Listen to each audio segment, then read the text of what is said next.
Olá,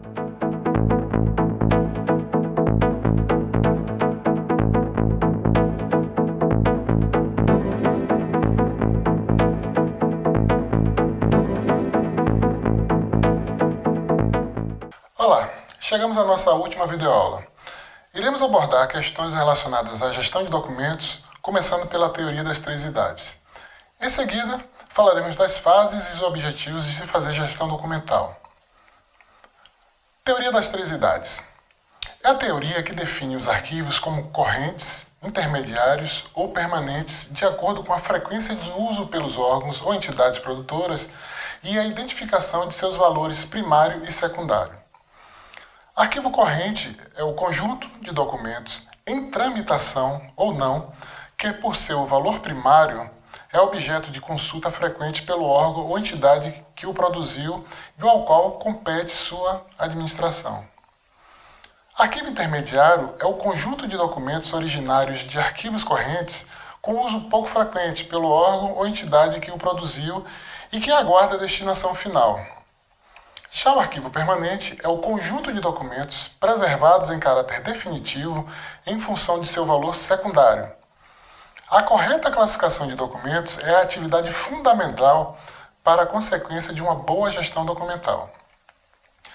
No próximo módulo, classificação de documentos, serão abordados a utilização de instrumentos de gestão arquivística, como plano de classificação e tabela de temporalidade, que vai orientar o treinando como e quando é feita a classificação de documentos de arquivo. Nossa abordagem agora será sobre as fases da gestão de documentos, que é todo o ciclo vital por que passam os documentos arquivísticos, desde a produção até a guarda permanente ou eliminação, ou seja, produção, utilização e destinação final. Fase de produção documental.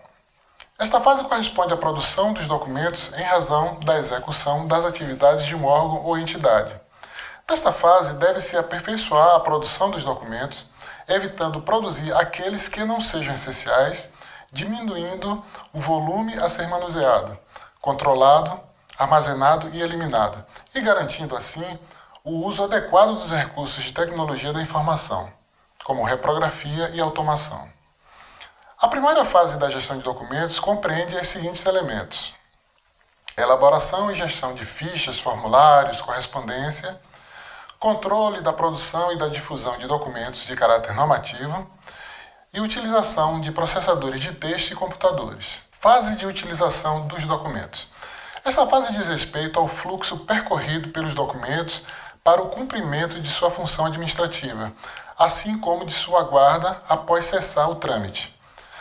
A segunda fase de gestão de documentos compreende os métodos de controle relacionados às atividades de protocolo e as técnicas específicas de classificação, organização e elaboração de instrumentos de recuperação da informação, a gestão de arquivos correntes e intermediários e a implementação de sistemas de arquivo.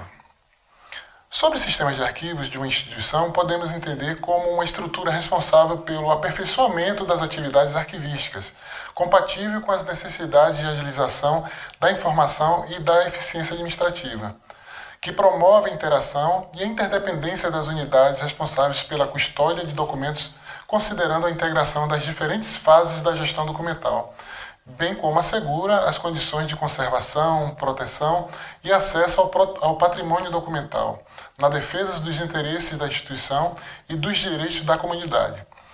Também realiza a preservação da memória da instituição, protegendo seu acervo arquivístico para servir como referência, informação, prova ou fonte de pesquisa científica. Um sistema de arquivos é basicamente composto de arquivo central, comissão permanente de avaliação de documentos e arquivos setoriais. Fase de destinação dos documentos. Esta fase é muito importante, pois implica decidir quais documentos devem ser conservados como testemunho do passado, quais devem ser eliminados e por quanto tempo devem ser mantidos por razões administrativas, legais ou fiscais. Envolve as atividades de análise, seleção e fixação de prazos de guarda dos documentos. Devem participar dessa fase arquivistas e administradores. Para que a destinação dos documentos seja realizada de forma eficiente, deve-se cumprir o estabelecido na primeira e na segunda fase de gestão de documentos, manter processos contínuos de avaliação com aplicação dos prazos de guarda e destinação final dos documentos, promover a eliminação periódica dos documentos que já tenham cumprido os prazos de guarda e não possuam valor secundário. Enfim, chegamos aos objetivos da gestão de documentos, que é assegurar a produção, a utilização e a destinação final dos documentos, disponibilizar o acesso à informação, contribuir para o acesso e conservação dos documentos de valor permanente, eliminar os documentos que já perderam seu valor de guarda, racionalizar os recursos humanos, materiais e financeiros. Dessa forma, os documentos são administrados com eficiência e eficácia quando, uma vez necessários, podem ser localizados com rapidez e sem transtorno. São conservados a um custo mínimo de espaço e manutenção e enquanto sejam indispensáveis às atividades correntes. Nenhum documento é preservado por tempo maior que o necessário ao cumprimento de sua finalidade, a menos que tenha valor para pesquisa e outros fins. Então, chegamos à última aula desse módulo. Espero que leiam o nosso material de estudo disponibilizado na plataforma para sua avaliação. Se tiver dúvidas, entre em contato pelo e-mail ufbapem@ufba.br ou pelo ramal 6985. Bons estudos a todos!